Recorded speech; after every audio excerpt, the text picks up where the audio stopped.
नमस्कार किसान भाइयों, मैं पूनम आप सभी किसान भाइयों का स्वागत करती हूं आपके अपने कार्यक्रम कृषि दर्शन में। किसान भाइयों, आज हम आपके लिए लेकर आए हैं कुछ खास और अहम जानकारियां कृषि समाचार के माध्यम से। तो आइए देखते हैं कृषि जगत की गतिविधियों को कृषि समाचार के माध्यम से। खबरें खेती की में। नमस्कार, खबरें खेती में आपका स्वागत है। मैं हूं रूपम। आइए एक नजर डालते हैं आज क्या है खास खबरें खेती में। गर्मी में भी कर सकते हैं ऑयस्टर मशरूम की खेती। कीट नियंत्रण के लिए फोरमैन एवं स्टिकी ट्रैप बेहतर तकनीक। कुंदरू के उन्नत प्रभेद से करें खेती, उत्पादन और आमदनी दोनों में होगी वृद्धि।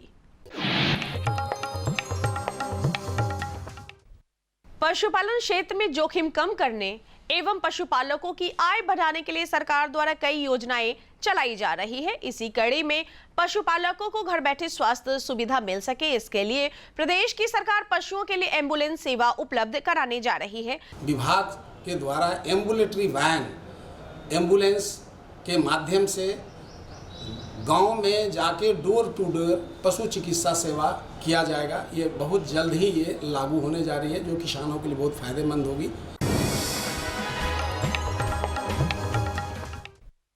हमारे यहाँ अलग अलग जलवायु और मौसम के हिसाब से मशरूम की कई किस्मों का उत्पादन किया जाता है। वातावरण में ताप और नमी से मशरूम के उत्पादन पर असर पड़ता है।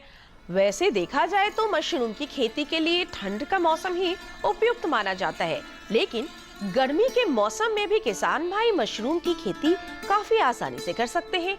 आज हम बात करेंगे ऑयस्टर मशरूम की। इसके लिए किसान भाई एक कमरे में मशरूम की बैग को टांग दे और उस पर पानी का छिड़काव करते रहे ताकि बैग में नमी बनी रहे। इसके अलावा कमरे के चारों तरफ के टाट का बोरा लगा दे और उसमें भी नमी बनाए रखने के लिए पानी का छिड़काव करते रहे।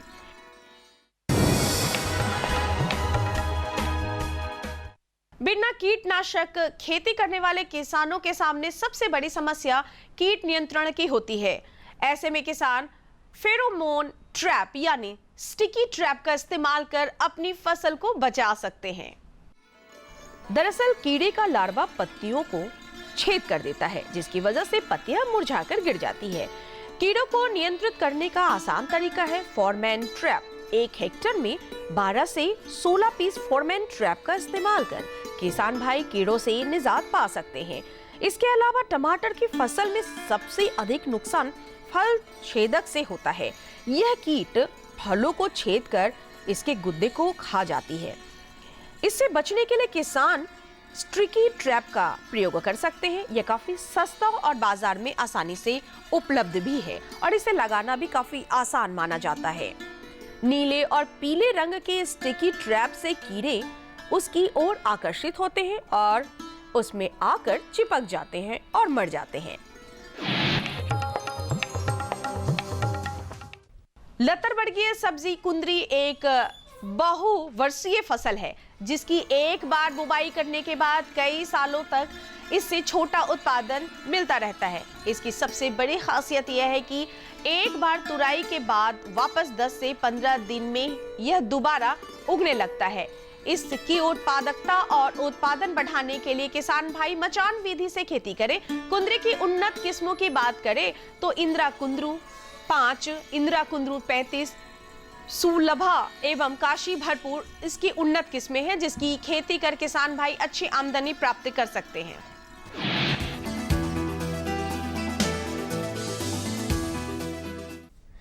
बड़े फलदार वृक्षों से फल तोड़ना किसान भाइयों के लिए काफी जोखिम भरा काम होता है। इसके अलावा इससे फलों को भी नुकसान पहुंचता है। इसलिए आज हम आपको एक ऐसे उपकरण के बारे में बताएंगे जिसकी ऊंचाई वाले पेड़ों से आसानी से फल तोड़े जा सकते हैं। इस उपकरण का नाम है ट्रेडिंग कम प्रूनिंग मशीन। इस मशीन की सहायता से बड़े बड़े पेड़ में लगे फलों को सुगमता पूर्वक तोड़ना काफी आसान हो जाता है।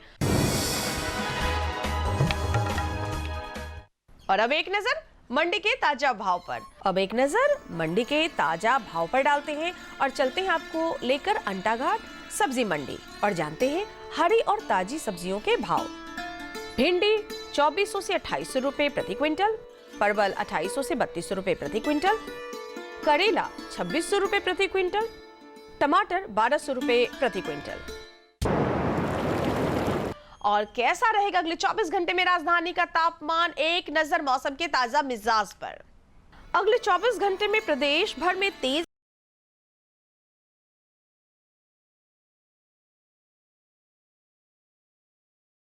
अधिकतम तापमान 46 डिग्री सेल्सियस एवं न्यूनतम तापमान 30 डिग्री सेल्सियस तक बने रहने की संभावना है। किसान भाइयों, जैसा कि आप सभी जानते हैं कि गर्मियां बढ़ रही हैं, ऐसे में आप अपना खास ख्याल रखें, क्योंकि आप सुरक्षित रहेंगे, स्वस्थ रहेंगे, तभी हम अपने फसलों और पशुओं की देखभाल कर सकेंगे। जी हाँ, मैं यह कहना चाहती हूँ कि आज मंगलवार है और ख़ास है आपके लिए, क्योंकि आज के दिन आप फ़ोन इन लाइव के द्वारा हमारे विशेषज्ञ से जुड़ते हैं अपने प्रश्नों के साथ। तो आपके कोई भी प्रश्न हो खेती से, पशुपालन से जुड़ी हुई, तो आप हमारे कृषि विशेषज्ञ से सीधे जुड़ सकते हैं। तो इंतज़ार कैसा, फ़ोन उठाइए और सीधे जुड़िए हमारे कृषि विशेषज्ञ से फ़ोन इन लाइव के द्वारा। तो आइए सीधे चलते हैं स्टूडियो।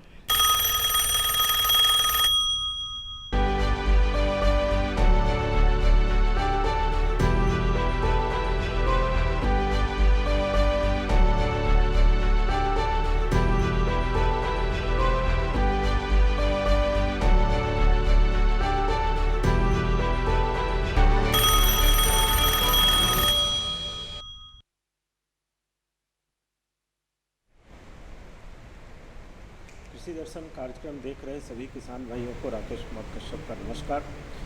किसान भाइयों, बिहार में सामान्य तौर पे नारियल की खेती तो नहीं की जाती है, लेकिन बहुत सारे जगहों में लोग नारियल के पौधे को लगाते हैं।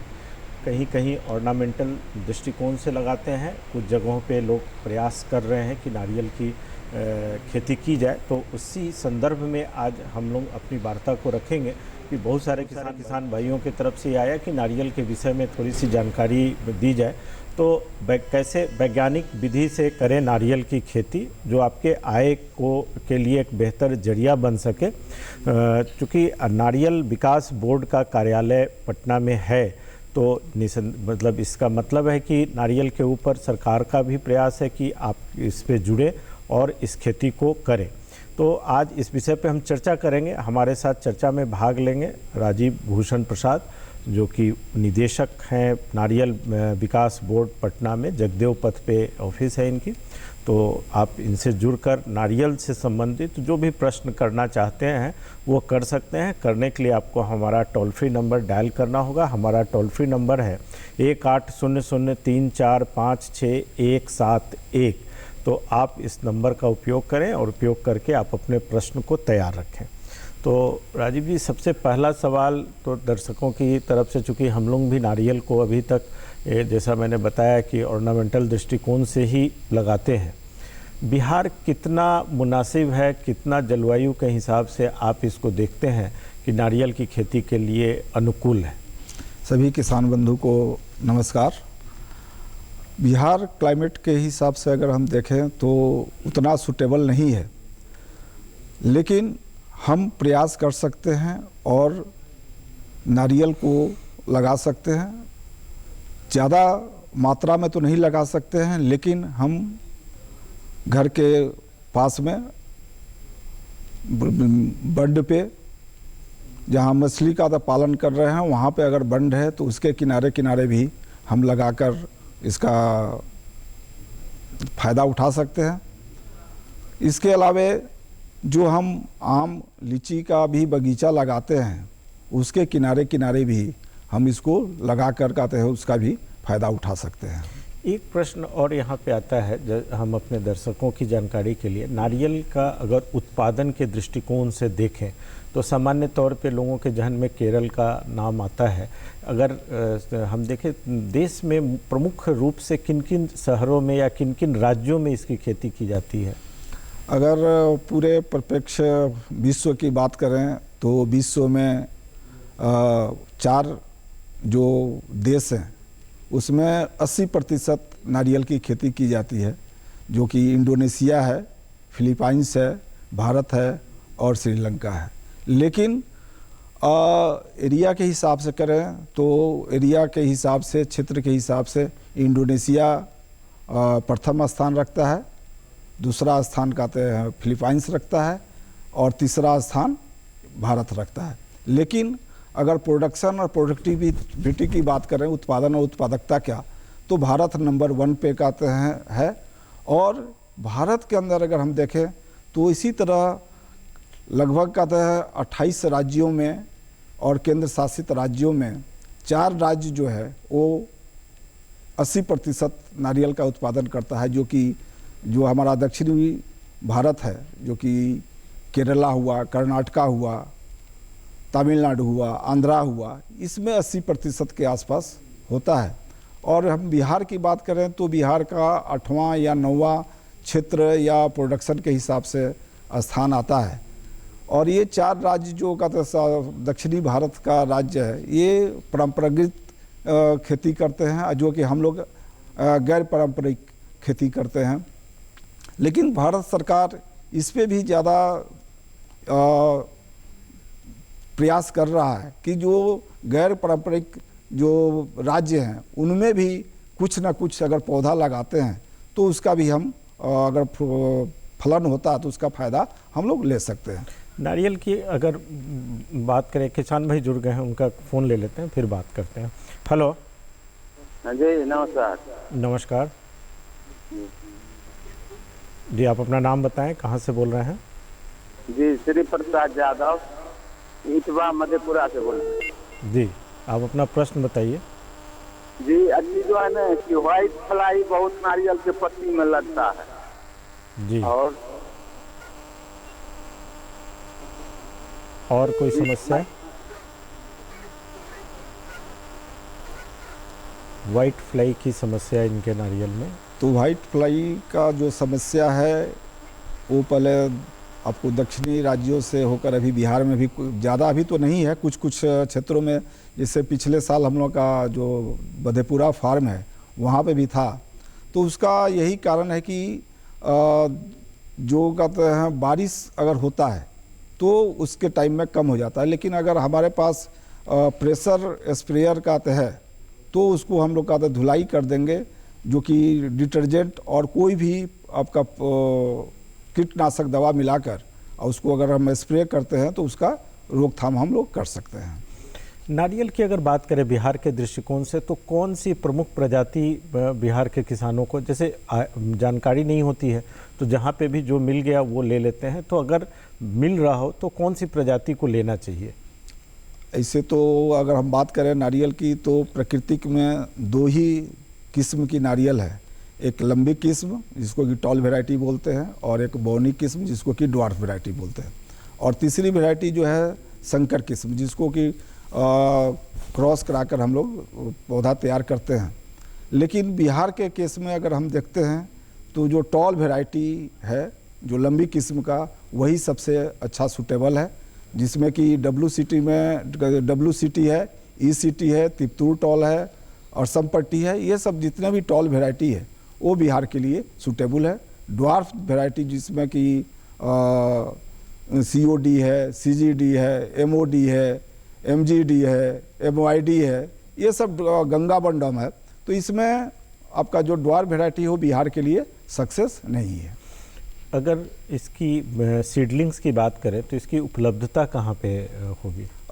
हम लोग पौधा नारियल विकास बोर्ड का एक प्रक्षेत्र है जो कि मधेपुरा में है, वहाँ पर हम लोग प्रति वर्ष 10,000 20,000 नारियल पौधा तैयार करते हैं और किसानों को बेचते हैं और वितरण भी करते हैं। नारियल लगाने के लिए मुख्य रूप से किसान भाई को जो स्थान का चयन करना है या उसकी पिट बनानी है, उसमें किन बातों का ध्यान रखना चाहिए? उसमें जहाँ पे मैंने बारिश का पानी ज़्यादा लगता ना हो, और मिट्टी जो का बात करें तो मिट्टी जो दोमट बलुआही है या लाल मिट्टी है लेकिन जो ब्लैक कॉटन सॉइल जिसको बोलते हैं, चंवर की मिट्टी जिसको बोलते हैं, उसमें हम लोग कहते हैं नहीं कहते खेती कर सकते हैं, इसलिए कि कहते हैं रूट उसमें डेवलप नहीं कर पाता है। इसलिए हम लोग का जो दोमट बलुआई है मिट्टी जो है वो सबसे अच्छा है।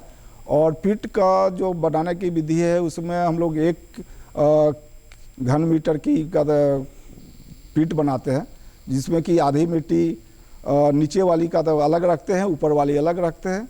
और फिर का तो ऊपर वाली मिट्टी को कहते हैं पहले का तो नीचे डालेंगे और उसमें गोबर खाद का मिश्रण करेंगे जिसमें सड़ी हुई गोबर हो, और नीचे वाली जो मिट्टी अलग रखे हैं उसको ऊपर रखेंगे। ये मुख्य रूप से ध्यान रखना चाहिए। चलिए, अभी वक्त हो चला है छोटे से सूचनात्मक अंतराल का, और हम तुरंत वापस आते हैं इस अंतराल के बाद। अरे भाई रामेश्वर, क्या बात है, बड़े परेशान दिख रहे हो?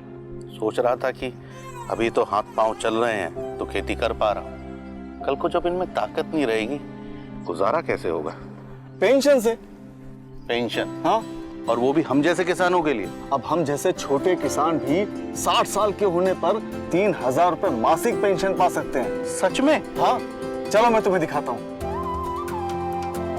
18 से 40 वर्ष की आयु के लघु और सीमांत किसान इस स्वैच्छिक और अंशदायी पेंशन योजना में 55 रुपए से 200 रुपए की मासिक किस्त देकर प्रवेश कर सकते हैं। भारत सरकार भी हर महीने किसान के बराबर किस्त का योगदान करेगी। कभी नहीं सोचा था कि हम जैसे किसानों की भी पेंशन का सपना कभी सच होगा। प्रधानमंत्री किसान मान धन योजना, अन्नदाता के परिश्रम को संबल, पेंशन से सुरक्षित उनका कर। नजदीकी जन सेवा केंद्र जाकर इस योजना से जुड़ें। वाह मेरे स्मार्ट किसान, स्मार्टफोन है, डाटा भी है और कृषि नेटवर्क ऐप खेती की हर समस्या का समाधान। बीज का चयन, फसल बीमारी के उपचार, आसपास के मंडियों के भाव, अब हमारे हाथ में हर समाधान। कृषि नेटवर्क, किसान का स्वाभिमान। डाउनलोड करें अभी के अभी। किसान भाइयों, हम लोग चर्चा कर रहे हैं वैज्ञानिक विधि से नारियल की खेती कैसे करें। अभी एक किसान भाई जुड़े हैं फोन लाइन पे, इनका फ़ोन ले लेते हैं पहले। हेलो हेलो जी नमस्कार सर। नमस्कार, अपना नाम बताएं, कहाँ से बोल रहे हैं? जी सर, रितेश कुमार बोल रहे हैं संझौली से। कहाँ से? संझौली से, जिला रोहतास सर। जी, आप अपना प्रश्न बताइए। प्रश्न सर मेरा ये है कि मेरे पास एक नारियल का पेड़ है, तो उसमें सर 20 साल हो गया उसको लगाए हुए, लेकिन इस साल में उस एक घौद वो दिया था, लेकिन उसमें फल लगा था, नारियल का फल लगा था करीब 15-16 पीस, लेकिन पूरा झड़ गया और 2 पीस केवल अभी बचा है। तो सर उसके लिए क्या कुछ उपाय है कि उसको किया जाए सर? कुछ इसी का हमको समाधान सर हो जाता है। जी, तो सबसे तो पहले किसान बंधु को ये सोचा है कि आप पौधा लिए कहाँ से, जो आपका सोर्स है वो का थोड़ा सा जानकारी होने से ज़्यादा अच्छा रहता है। और अगर पौधा का जो फल झड़ जा रहा है तो उसमें आप सुहागा 50 ग्राम प्रति पौधा के हिसाब से साल में 2 बार का डाल दें, तो कम से कम जो फल का तो झड़न है या फल गिरना है वो बंद हो जाएगा। राजीव जी, एक सवाल, एक और किसान जुड़ गए हैं, उनका प्रश्न ले लेते हैं फिर। हेलो जी, संजीव बोल रहे हैं सर। जी, कहाँ से बोल रहे हैं? सीतामढ़ी। जी, प्रश्न बताइए। नारियल का जो पेड़ है सर, उसमें फल लगता है और तैयार होने से पहले ही झड़ जाता है। 10 साल पुराना पेड़ है, तो अभी उसमें नहीं आता है, सूख करके गिर जाता है। ये कब गिरता है? 2 महीना का होता है लगभग, माने आम के आकार का जो होता है तो वो सूख करके गिरने लगता है। तो उसमें आप कुछ कहते हैं कंपोस्टिंग करते हैं? उसमें सब जनरल खाद होता है, मैंने सड़ी हुई गोबर और खाद डालते हैं। जी जी जी जी। और पानी डालते हैं कि नहीं डालते हैं? पानी तो देते हैं सर, लेकिन कम नहीं, पानी। जैसे झड़ने का जो का प्रक्रिया होता है ठंड के बाद से ज़्यादा होता है, ऐसे नहीं झड़ता है। जैसे ही का तो मार्च अप्रैल का मैंने फरवरी के बाद से मार्च अप्रैल आता है, उस टाइम जितना भी आपका फल होगा वो झड़ जाएगा या पत्ता जो है सूखने का ये हो जाएगा। तो इसमें फल थोड़ा सा झड़ने का, ये सुहागा आपका 50 ग्राम प्रति पौधा जो है 1.5 मीटर के दूरी पे का आपका रिंग बना कर उसमें डाल दें, तो जो फल झड़न है वो कम से कम रुकेगा। एक प्रश्न यहीं पे आता है, ये सामान्य है, कई बार कई लोग पूछते हैं कि वो नारियल का 2 पेड़ या 3 पेड़ या 4 पेड़ या कहीं कहीं 1 पेड़ लगाए हैं, तो नारियल क्या सेल्फ पॉलिनेटेड है या उसमें फल आने में क्या इसकी भूमिका है? ये सेल्फ पॉलिनेटेड भी है, क्रॉस पॉलिनेटेड भी, दोनों का तो होता है। 1 पेड़ भी लगाएंगे तो भी कहते हैं फल होगा, और 4-5 भी लगाएंगे तो भी फल होगा। इसमें ये नहीं है कि 1 लगाएंगे तो सिंगल सेल्फ पॉलिनेशन की बात का तो नहीं है, ऐसा नहीं है, दोनों का तो इसमें। कई बार कई जगह पे लोग बता देते हैं कि आपने 1 ही पेड़ लगाया है इसलिए आपका फल नहीं आ रहा है। दूसरा इसी से जुड़ा है कि जैसे अभी हमारे किसान भाई पूछे, ये बहुत सामान्य है कि फल तो लग जाता है लेकिन फल गिर जाता है प्रीमैच्योर, तो इसका मुख्य कारण क्या हो सकता है? इसमें का तो मुख्य कारण है कि बोरन का डिफिशियंसी होता है। तो बोरन की डिफिशियंसी को कहते हैं कारण वो फल गिरता है। तो इसलिए हम लोग सजेस्ट करते हैं किसानों को कि 50 ग्राम सुहागा जो है, या का तो बाज़ार में आजकल मल्टीप्लेक्स बोरन का बोरेक्स का तो आता है, तो उसका भी कहते हैं आप कहते हैं अप्लाई कर सकते हैं उपयोग, तो ये उस किसान भाइयों के लिए उपयोगी होगा। दूसरा प्रश्न होता है, जैसे आपने कहा पानी देते हैं कि नहीं, तो जैसे कई बार तो लोग जो घरों में लगाते हैं उनकी ऐसी धारणा बन गई है कि एक बार पेड़ लगा दिया उसके बाद ये अपने आप होगा, तो उसमें पोषक तत्व की कितनी भूमिका है और पानी की कितनी भूमिका है? पोषक तत्व तो मैक्सिमम सॉइल में मिलता ही है, लेकिन ज़्यादा इस मात्रा में करने के लिए जो कहते हैं यूरिया, SSP, पोटास वो भी का डालते हैं, लेकिन बिना पानी का कोई भी पौधा सरवाइव नहीं कर सकता है। अगर कहते हैं पोषक तत्वों की थोड़ा सा कमी हो भी जाती है तो सरवाइव कर लेगा, लेकिन बिना पौधा का, जैसे आजकल गर्मी में कोई भी कहते हैं पौधा आप देख लीजिए, वो गमले में लगाते हैं 1 दिन के बाद 2 दिन के बाद से वो मुरझा जाता है। इसलिए पानी तो किसी भी पौधा के लिए बहुत ही आवश्यक चीज़ है। उसको एक नियमित अंतराल पे देते रहना चाहिए। नियमित अंतराल मतलब कहने का मतलब ये है कि बारिश के दिनों में तो देने की आवश्यकता नहीं है, ठंड के दिनों में थोड़ा सा वीकली कहते हैं डाल सकते हैं। और कहते हैं आजकल जैसे 40 डिग्री, 42 डिग्री, 41 डिग्री टेम्परेचर का तापमान जा रहा है, तो इसमें भी कहते हैं हम समझते हैं कि वीकली कम से कम 1 बार सिंचाई कर देनी चाहिए। और अगर पोषक तत्व तो देना है, मान लीजिए कहीं लोगों ने लगाया है घर के इसमें और वहाँ की मिट्टी अच्छी नहीं है, तो क्या पोषक तत्व तो देना चाहिए? पोषक तत्वों में हम लोग कहते हैं यूरिया सजेस्ट करते हैं, SSP सजेस्ट करते हैं और पोटास, जो कि इसका डोज है 1 kg urea, 2 kg SSP, 2 kg potash. DAP नहीं देते? DAP का तो इसके लिए नहीं है, सिंगल सुपर फास्फेट है। तो इसमें क्या है कि कहते हैं ये पूरे साल भर का डोज है, तो इसमें हम सजेस्ट करते हैं कि अगर आपके पास इरिगेशन का सुविधा है तो 3-4 का तो डोज में डालें, अन्यथा बारिश शुरू होने पर 1-2 बारिश होता है तब डाल दें 50% और 50% बारिश समाप्त होने के बाद कर डाल दें। चलिए किसान भाइयों, वक्त हो चला है एक छोटे से सूचनात्मक अंतराल का। हम तुरंत लौटते हैं इस अंतराल के बाद और इस चर्चा को जारी रखेंगे। प्रधानमंत्री किसान सम्मान निधि, उसका लाभ उन किसानों को मिलेगा जिनके पास 5 एकड़ से कम भूमि है। आजादी के बाद देश के इतिहास में किसानों के लिए बनी ये सबसे बड़ी योजना है। प्रधानमंत्री किसान सम्मान निधि। इस योजना के तहत 2 हेक्टेयर तक की जोत वाले किसान परिवार को 6,000 रुपए का सालाना भुगतान होगा, जो पात्र किसानों को 2-2 हजार की 3 किश्तों में सीधा उनके खातों में जमा होगा। इन पात्र परिवारों का चयन राज्य सरकार कर रही है। इस योजना का पूरा खर्च भारत सरकार वहन कर रही है।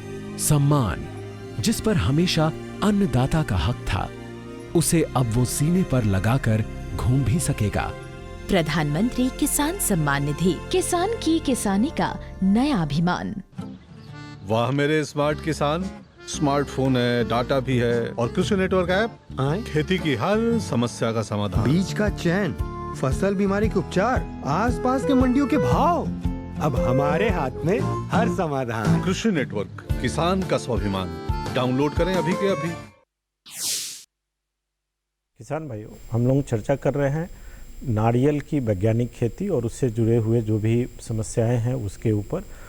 तो अभी जो हम लोग चर्चा कर रहे थे राजीव जी, अब तो इसका कई सारी चीज़ों का आपने बताया कि किसान भाई को करना चाहिए, जिसमें मुख्य रूप से था लगाने की विधि और पोषक प्रबंधन कैसे करें।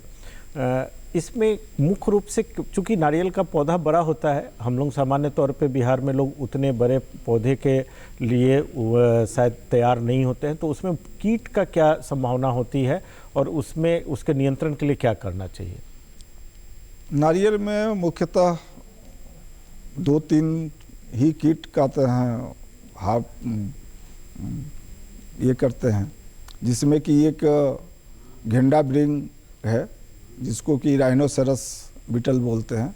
ये जो नया ऊपर शीर्षस्थ जो पत्ता होता है उसको खा लेता है और खाने के बाद से क्या होता है, जब पूरे पत्ता खुलता है तो उसमें ज्योमेट्रिकल एक शेप में दिखाई देता है, पंखे के रूप में दिखाई देता है।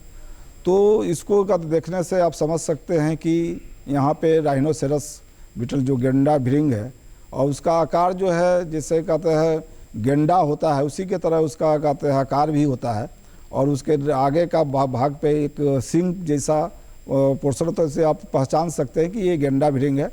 और इसमें हम कहते क्या करते हैं कि सेविडॉल के साथ बालू का मिश्रण उसके जो कहते हैं पत्ता है उसमें रखते हैं, या जो हम लोग कपड़ों में बक्सों में फिनाइल की जो फिनाइल बोलते हैं या फिनाइल बॉल बोलते हैं उसको भी कहते रखने से इसका प्रकोप जो है समाप्त होता है।